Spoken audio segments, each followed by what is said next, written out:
What a cool investment.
I think she's probably going to go for it. I just like that. Yeah, she's got some difference.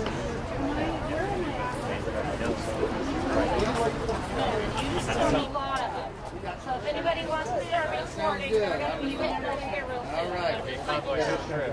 They're here already. Oh, there's my boy. So I just got I'd rather have another mother. Another. Yep. Bring the mic.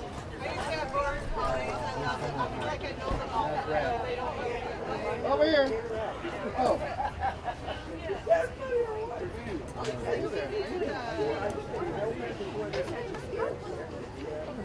This is the rally in Salem. Oh, that was January. We need another mic. Yeah, we're not doing that. I always like that. Another mic out. Other than that, okay.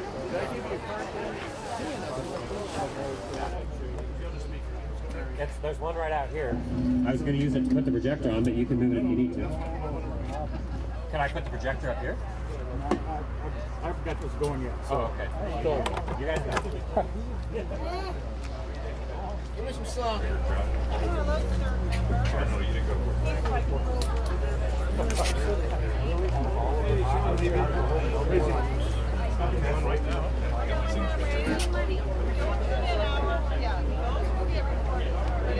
Let's turn that on.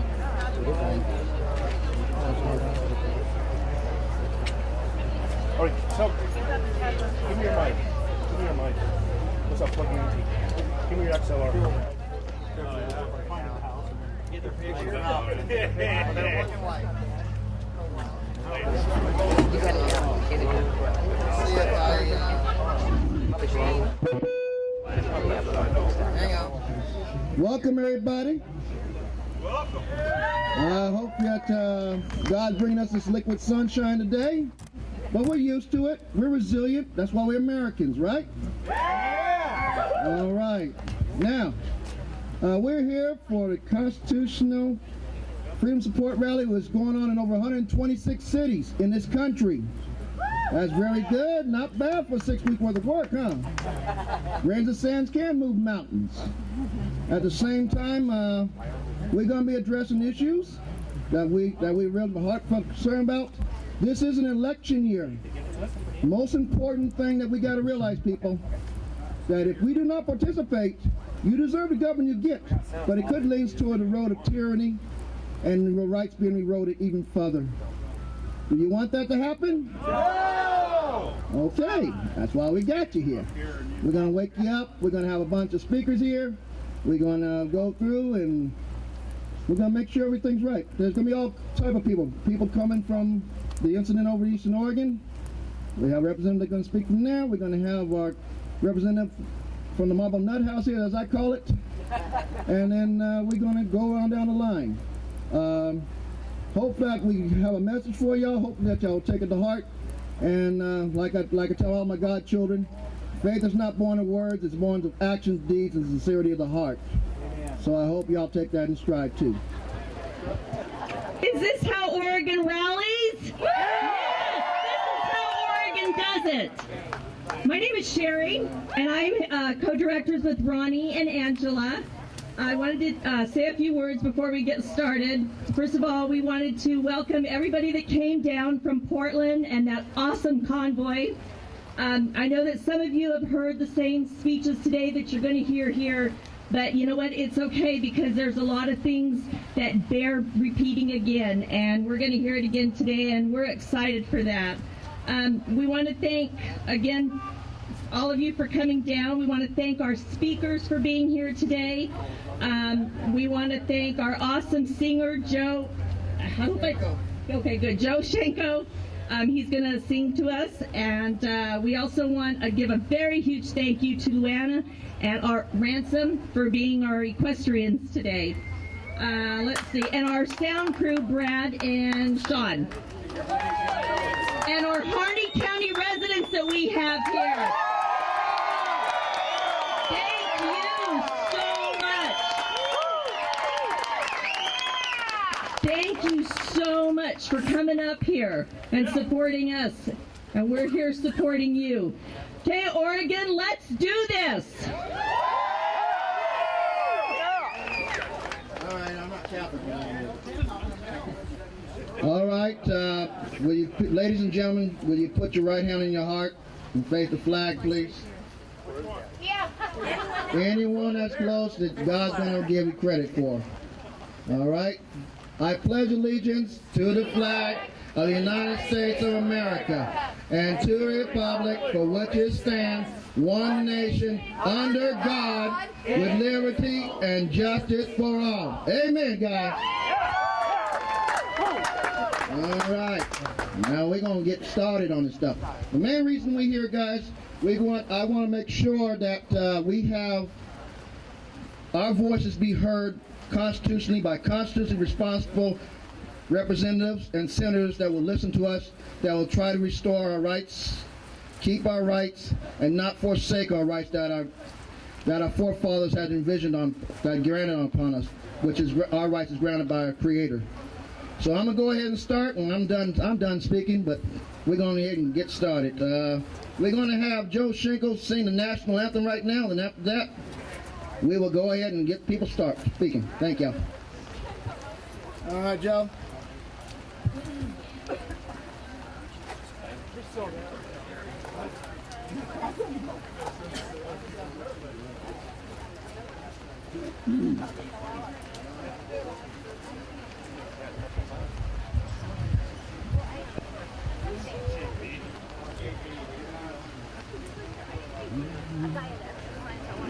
Oh, say, can you see by the dawn's early light what so proudly we hailed at the twilight's last gleaming, whose broad stripes and bright stars through the perilous fight o'er the ramparts we watched were so gallantly streaming, and the rocket's red glare, the bombs bursting in air, gave proof through the night that our flag was still there. Oh, say, does that star-spangled banner yet wave o'er the land of the free and the home of the brave?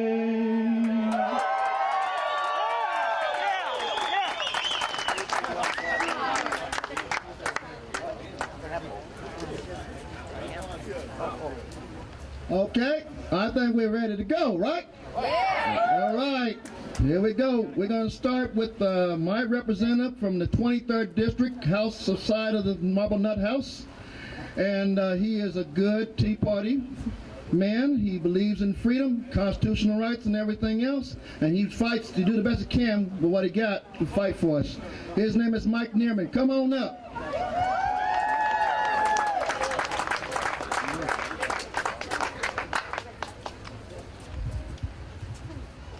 Thanks, Reggie. Hey, did you get your PCP form in yet? I'm going to do that tomorrow. Okay, good. They're due Tuesday. If you want to sign up to be a PCP, you got to get that form in by Tuesday. So Reggie's my old buddy from Polk County. So Ronnie. Yeah. Like redneck, whatever. That's what he is. Hey, who here's a 3%er? All right, we got quite a few of those. Who here's an oath keeper? All right, good. Glad to see it. Glad to see you guys here. So, my name's Mike Neerman. American! Yeah, oh yeah, who's American? Yeah. Yes. Good. So, my name's State Representative Mike Neerman, and like he said, I'm doing the best I can with what I got here. But I got to tell you is, I believe that we're winning, and we may not win today, and we may not win next week, and we may not win next month, we may not win next year, but we will win. We're winning. We're winning in Oregon. We're winning in Utah. We're breaking them down, and it's going to happen. So I urge you all to just stay with it and do what you're doing. And I got to tell you, when I look out here through the raindrops, and I see my countrymen out here with me, I say, these are the guys I want on my team.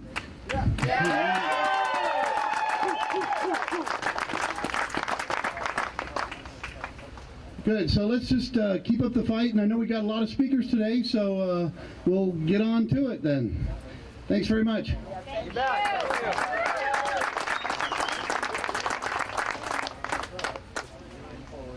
All right, let me remind everybody, before you leave here, my co-director over there, Angela's got paperwork over there. If you want to donate, get information on whoever's over in the situation they're in, go ahead and talk to her. They've got good information, because we're going to need you people in the very near future if we're going to go through and take our state back.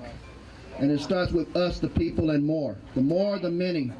But we're going to go ahead, and we're going to start with the next candidate for the U.S. Senate. And I talked to him. He's pretty good. I think he has some ideals, and hopefully that he will represent all of Oregon for the constitutional side of things. His name is Mark Callahan. Come on up.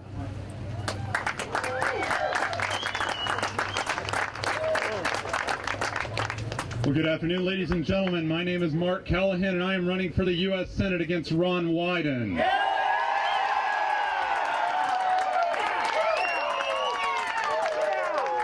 You guys like this weather out here today? This is great Oregon weather.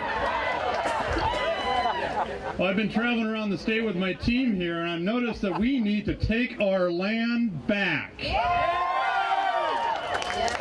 Federal government doesn't own that land. They own ports and forts and 10 square miles around D.C. That is it. We need to take our land back, ladies and gentlemen. I stand with the Hammonds. I stand with Finicum and his family, and we need to get our land back. We need to get our freedom back, and that's one of the reasons why I'm running for U.S. Senate against a 35-year career politician New Yorker that we need to send home to New York.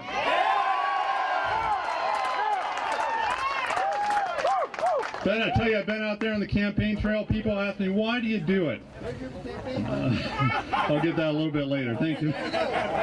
But people ask me why I do it. They say, "What, Mark, when you ran in 2014 against that liberal communist Merkley back then, why are you doing it again?" I tell you, we need to get rid of Ron Wyden because he's voting wrong. He voted for the Trans-Pacific Partnership, which is going to ship our jobs overseas. He voted for the Iran deal, which is going to make our nation less secure. He even voted against our Second Amendment rights back in March 23rd, 2013. He and 45 other traitors voted against our Second Amendment rights and in favor of the UN Small Arms Treaty. We need to send him home now. Exactly. He's not for us. He's not representing us. He's representing New York values, and he needs to go.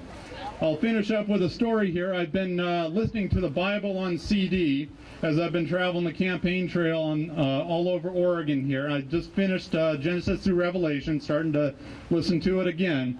And the best analogy that I can come up with to relate what's going on here in Oregon and in our country is the book of Joshua, chapter 6, verses 1 through 27. It's the story of Jericho.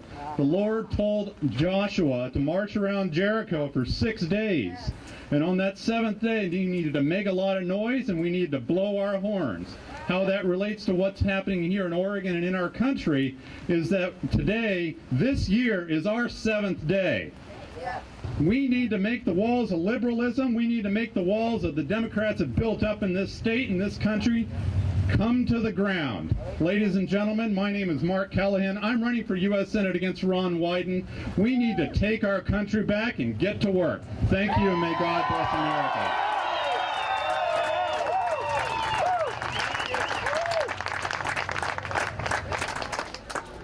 All right, now, we're going to turn it up even a little harder. This man here last year, when we had a rally here last year, him and God bless Mike Vanderbone of the 60th Street Irregulars had lit this place up. I mean, got it roaring. Well, this guy's going to come up here. He got the first hands on what's going on over the east, and I'll let him speak his mind because the Holy Ghost is filling him. His name is Gavin Syme. Let's come on up and give it to him.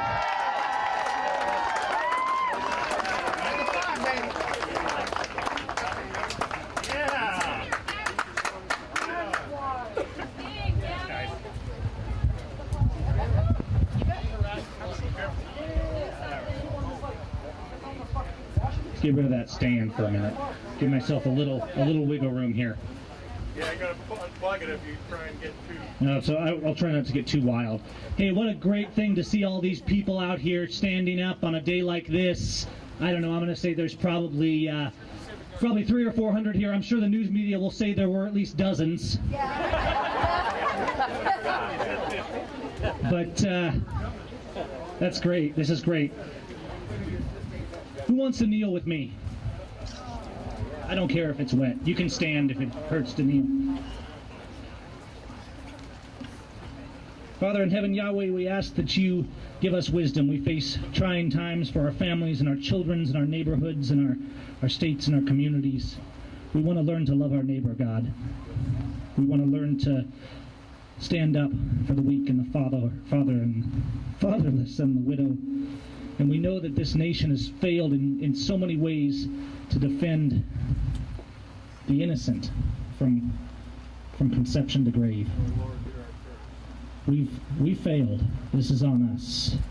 And we point the fingers at everybody, often at ourselves, and we point at parties and we point at factions. But what we need to do is we need to know real law. We need to repent.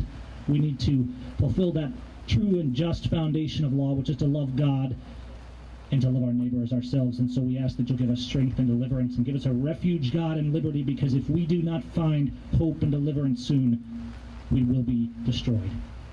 So we ask for your intervention. We ask for your intervention with our patriots. We ask that you'll break these shackles and chains and tear down these walls of tyranny and injustice all across this land and across this world, and let us stand up for what is right. Amen.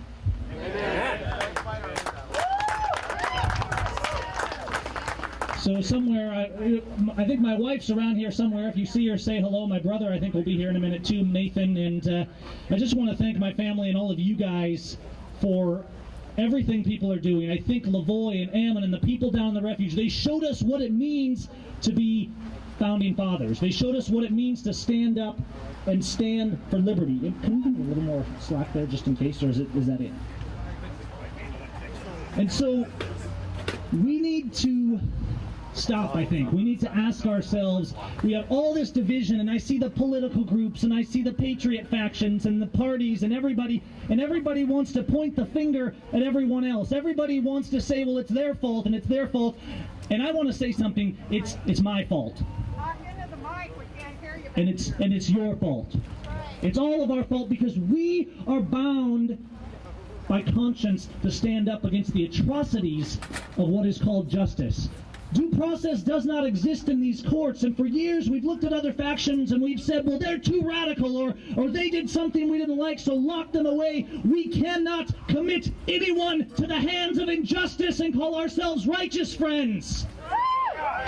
We have to defend everyone, and we need to unite. Everyone is divided against everyone, and I was thinking about this when I watched Ammon's video the other day, and he was talking about Martin Luther King, and we look at these different people, and sometimes we don't agree with everything they did, but we look at different movements and different people, and the message is the same. I was standing there in Portland earlier, and we had the counter-protesters across the street, and they had these signs with hearts that said, we love our public lands, and I said, well, I do too. Amen. We're on the same side. We need to stop letting a coercive and extortive government divide us, one against another, father against son, and black against white, and race against race.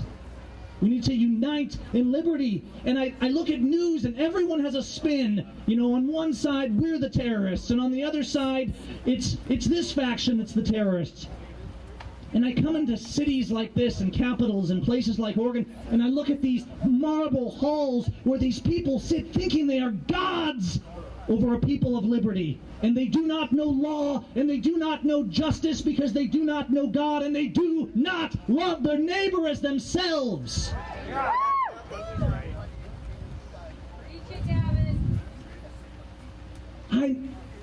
I see us always worrying about ISIS or the Muslims. And don't get me wrong, I'm not going to tolerate Sharia law on my street for a moment, but the difference is, if that comes to my street, no one will fault me for defending myself. When the arm of these tyrants comes to my street, I become the terrorist if I defend my family and my neighbor. These and our judges sitting in their black robes and in their marble halls are the greatest terrorists in this world, because they defy the rule. Law is this: love your neighbor as yourself. But it is summed up superseding our Constitution, which, as beautiful as it is, this document right here grants me and you nothing. I do not have my rights from government. I have my rights from the God of heaven, and government cannot take them away. And I'm constantly seeing us make excuses. We say, well, you're a felon. And they say, well, what's a felon? Well, a felon might be standing on this step in the rain, standing in the wrong position next to the eagle, because that's a felony now. Everything is a felony to a treasonous and tyrant government. They use words against us. They call us terrorists when they are the terrorists. I dare anyone who does not believe this to go into a courtroom, feel the terror that happens in every single courtroom in every county of this nation. And do not tell me, if you're a police officer or if you're a politician, do not tell me that your courts are mostly good. I love my neighbor. I don't care who they are. I don't hate anybody. People say, well, Gavin, you hate government or you hate police. And I will say, no, my government hates law. And I love law. And I love justice. And I love liberty. And so you show me a good police officer, and I will show you a police officer who is standing with us. And some of them do. Unfortunately, those seem to be the ones that get fired. Show me police officers, show me sheriffs who are walking into these courtrooms of terror and arresting the terrorists in black robes. Let's not mince words anymore. Our words have power. We have compromised our words, friends, for too long.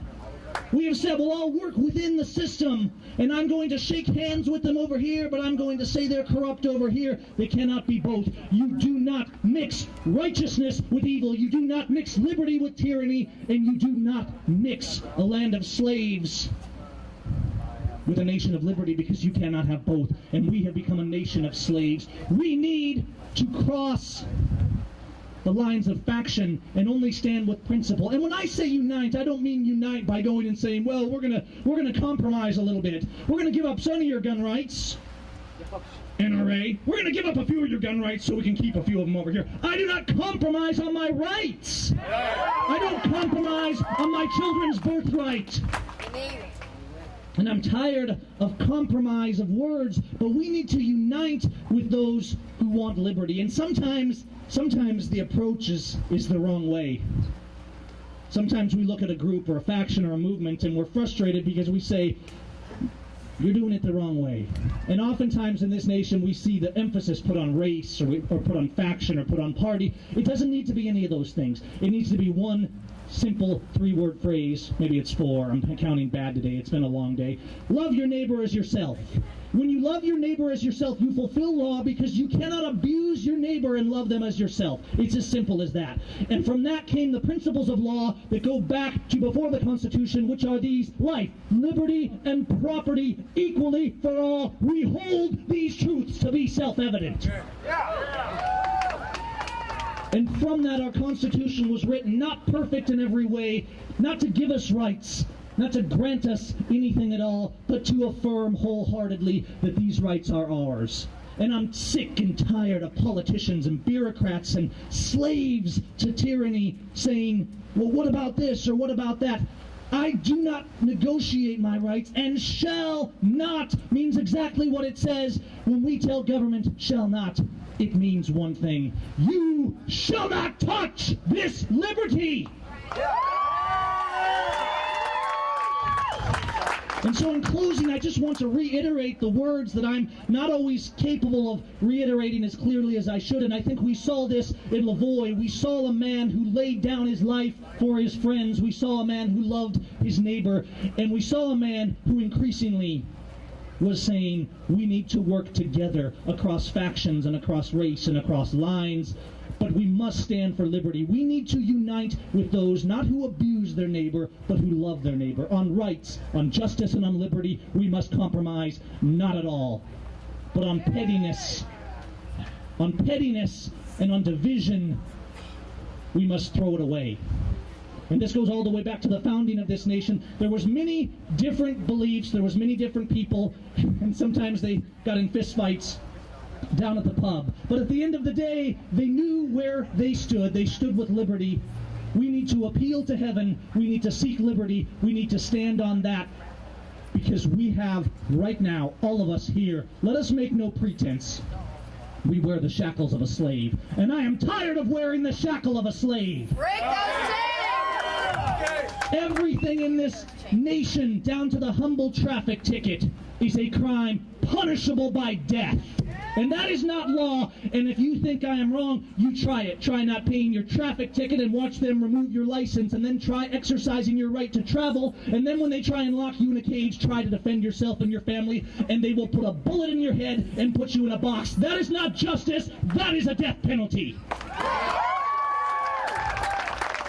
And so in closing, I just encourage everybody, we need to unite in principle, and the principle is this: love your neighbor and life, liberty, and property. Because if it is not within those boundaries, it is not principle, it is not justice, and it is certainly not law. What these men in these buildings are making, what these terrorists are creating and writing with their pens, it is not law. It has no part in law. It is void the moment it is written. It is lawless, and it must be disobeyed by the principled, self-governing people. We must stand together, or we will hang individually. Thank you. All right, next person. He is from Eastern Oregon. He was over there. He's a rancher. His name is Rich Moylan, right? All right, something like that. Actually, I'm not from Eastern Oregon. I graduated from Redmond, so it's more Central Oregon.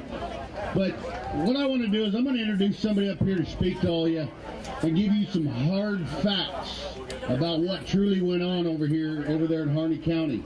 Yeah. Thanks to all of you that came over here from Harney County, but we have an individual that's been very instrumental in trying to spread this word. He's been He's been attacked, not physically, but verbally in every way possible by locals and people from out of the area.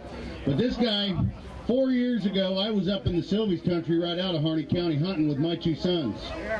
And as I come up a draw, I run into this old cowboy on a horse with his dogs looking for cattle, trying to observe the law that is laid down by the BLM to get his cattle off of there in time. Well, him and I exchanged a few words, had a cup of coffee and talked, and we developed a friendship. Then this thing pops up over here in Eastern Oregon, over to Harney County, and which has strengthened the friendship. Go back into the love thy brother. So Tom's going to come up here. His name is Tom Davis. We're going to get him up here, and Tom's going to put some facts on you guys about really what happened, about the fear that was put into the people over there and how it was put there. None of the fake media. We're getting to where it's boots on the ground time here, people. All the political stuff is very important, but to truly be able to spread this word, you need the facts about how the treatment of the people over there really were. So at this time, we're going to turn it over to Tom Davis.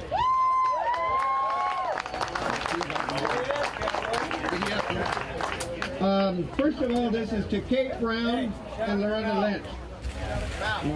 This is to Kate Brown and Loretta Lynch. Loretta Lynch said in a report up here in Portland that essentially the Bundys, Hammond, and them would commit a crime. So they got to take care of the situation peacefully. We're here celebrating a life of a man that was taken care of peacefully. Loretta Lynch put a warrant for a man's death. In her own words, it never committed a crime. There was no search warrant. The refuge was notified 4 days before the Bundys took over the refuge by the sheriff's office and the FBI. They had 4 days to send all their people home on vacation. So there was no hazard of employees being harassed. Employee manager Crash went down there a day before the takeover and opened the doors and left his personal key rings for the refuge on the desk in the office. So the Bundys was welcoming. It's a law and it's known fact. If your doors are open, keys are on the display, open display, that it is not trespassing. So they did not trespass on the refuge. Also, the sheriff, David Ward, called Linda at the Narrows and told Linda there was a convoy of guys coming down. Do not call 911. Reason being, once 911 was called, it put it in the jurisdiction of the county. When they got on the refuge, it put it in the jurisdiction of the federal, and Dave could turn it over to the feds. So these are some facts that's coming out by Kirsch himself, the manager. And now this manager of the refuge, if you guys really want to know who he is, the Hammonds can tell you who he is. Him and his wife is in charge of the Andrews district of the BLM. Were the ones that pressed the second charges against the Hammonds and took them to court the second time and resentenced them to jail. The judge involved in this case and her 2 illustrious sons, or whatever they are, that has us remove the Hammonds from the refuge campaign, are donating $100,000 to the Burns Paiute people that they've collected to help the Burns Paiute people. She herself is, in 1995 they created a law signed by the governor, not a law, it was an act, so we didn't get a chance to vote on it, that every time a judge sentenced somebody to prison, they get money into their retirement. They don't get cash directly, but it goes to their retirement. So when they retire, they've got a bootload of money by how many people they got into prison. The Hammonds was sent to a prison called Abrax Canal Prison Systems down in California. Also goes to GeoWorld. GeoWorld is a youth prison system for young boys, which is having some problems in Pennsylvania because of pedophilia. Goes back to the Masons. This all goes back to Masons. But anyways, every time they send a prisoner down, the judges make money through the federal prison system. So that's some of the stuff we're digging up. Is a lot of the stuff, Hammonds was set up by the Kirsches, which is the managers. They want their ranch because their ranch is directly between the refuge and the Skeens Mountain. Perfect corridor between the two. Skeens Mountain now, since it's a cow-free zone for 5 years, is an overgrowth and a timber fire hazard that is going to be a matchbox. It's going to destroy Arsteens Mountain, and that fire will not stop until it gets to the Snake River over in Idaho. It's going to take off and burn that national monument they're trying to create in Mulhare County that's going to remove 350 to 400 ranchers from their land. And that 2.5 million acres. Everybody know what 2.5 million acres look like? Those ranchers are going to be removed from their land. Their cattle is going to be removed, and it's going to be another fire hazard. So you're going to have a potential tinderbox that's going to destroy all our country. Our country. It belongs to all of us. It belongs to us as Oregon citizens, and as a treasure of Oregon. Harney County should be managing it, along with the state of Oregon, that we all can enjoy it. These people that we seen the other day, I think some of them might still be over there. Our land, private, public lands, no grazing. Whenever I buy a ranch, if I buy the ranch, I buy the grazing rights too to that grass. I am owning that grass, everything above. The government, through that process, owns the minerals and down below, BLM.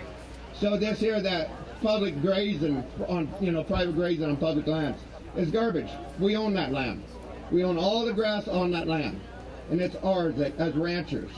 So that's a misnomer that the government is spreading welfare ranchers. We pay for grazing fees. Yeah, we might pay $1.75 an AUM. That country, one cow will graze on 50 to 60 acres for one AUM, animal unit month. So we're not really getting no great deal everybody's making out to be. And you've got to maintain water, you've got to maintain your land, the grasses, and your cattle are you guys all have lawn mowers. What do you do with the lawnmower? You take it out and cut your grass. That's what the cows are, is the lawnmower. It's a tool to maintain the grass. And we got to maintain fences. Any of you ever ride a 50-mile round? You ride 50 miles, you're fixing fences because of elk, crossing your fences, destroying your fences. You see a herd of a 2,000 head of elk go through a fence, a mile of fence wasted, devastated. So this free welfare ranching crap that I'm hearing, excuse my language, is garbage. It's a lot of money. Roll of wire for a quarter mile costs $79. Steel post costs $6.50. 1 quarter mile of fence, 4 strands of wire, and that 4 times 79. Steel post, you got 40 to 50 steel posts in a square mile, in a quarter mile. And then you got your quarters you got to put in your panels. A panel, a wooden post costs $10-12. So it's a lot of money that the ranchers are putting out to maintain this land so people can come hunting. And if it wasn't for the ranchers, we would not have your elk and deer, because the ranchers are providing feed, water. You know how many elk comes down on my hay stack a year? And I don't get no free meat off of them? I'm feeding them. Riley Valley had this year 2,500 elk hanging in the valley. And now we have deer that come down. We're feeding them. They're eating off of our hay stacks and our fields. But we don't get no compensation from the government. And everybody keeps saying free welfare rancher and crud and that. And it's not. It's our land, and it's all of our land. We maintain the land so you guys can enjoy it when you come hunting. I have people come over to hunt and that, and I tell them where the elk is. Well, I've seen a couple nice bulls over here. They go get themselves a bull. Eventually I'll find a bottle of whiskey on my pickup seat when I get back to my pickup. And it's trade goods. I don't drink, but it's trade goods. I can trade a lot of stuff for a bottle penalty. But, so, it's a cooperation between all of us, as people, as a family. I'd love to see people coming over. But the worst people I see is environmentalists, birders. Birders are people come over and watch for birds. They show up. I've had them trespassing in my house. When I was in town, come home and they're in there drinking coffee, thinking my house was an abandoned house and they can do whatever they want. One story, I had a guy out of Portland. Him and his party come down there having a hunting party. Set up a camp. I was just a couple miles from the refuge where I lived, on the side house. And they had their fire ring. They had garbage strewn all over the place. And I come and go, what's this, guys? Oh, we're camping. This is public ground. I said, no, it's not. It's my private ground. I pay 100% taxes on it. And that. And they go, well, okay, and they packed up and left the garbage and took off, and I got their license plate, and I ran the DV and I got their name. I brought their garbage and their fire ring, and I set it up in their yard in Portland. And they had a fit. They called the cops at me. The cops came and talked to me, and this was back in the 80s, and talked to me. And I told him what happened. He says, okay, he said, gave that guy a lecture and came over and talked to me. He said, can I come hunt on your place? And I said, yeah, sure, come down. And me and him's friends now. But, you know, this is the mentality of a lot of these city people. They come down and think their place is anywhere. They don't pay taxes on our roads. Say, drive around our county, we pay taxes on it. They say the government pays taxes. The government gives us 25% of the tax base. Government owns in Harney County 4.5 million acres. They're paying 25%. I've got to pay 100% on my land. I don't get no 25% cut or 75% cut. And people's got to understand that we do pay a lot of money for this land. And then when people come down to respect our land, because this is our county land, it's our state land, it's our land, but we've got the base is us. That takes care of this land. And we welcome everybody to Harney County, even though the people in Harney County at the courthouse, which actually was paid BLM people that came down to protest against the militia, are saying go home. No, everybody's welcome in Harney County. We welcome everybody, we love you all, and we thank you very much, and God bless the Hammond family. Lisa said God bless you guys. Shauna said God bless you guys this morning. Carol loves you guys, and thank you all for the prayers. And Jeanette, she's a fantastic, lovely woman. And she thanks you from the bottom of her heart for all that we're doing to support her family and her husband. So God bless you guys. Drive safe and be watchful. And let's take this government back from politicians like Jan Brown. I want to thank everybody that came, all my speakers. I want to thank Steve Baldessari of the Citizens for Constitutional Freedom support.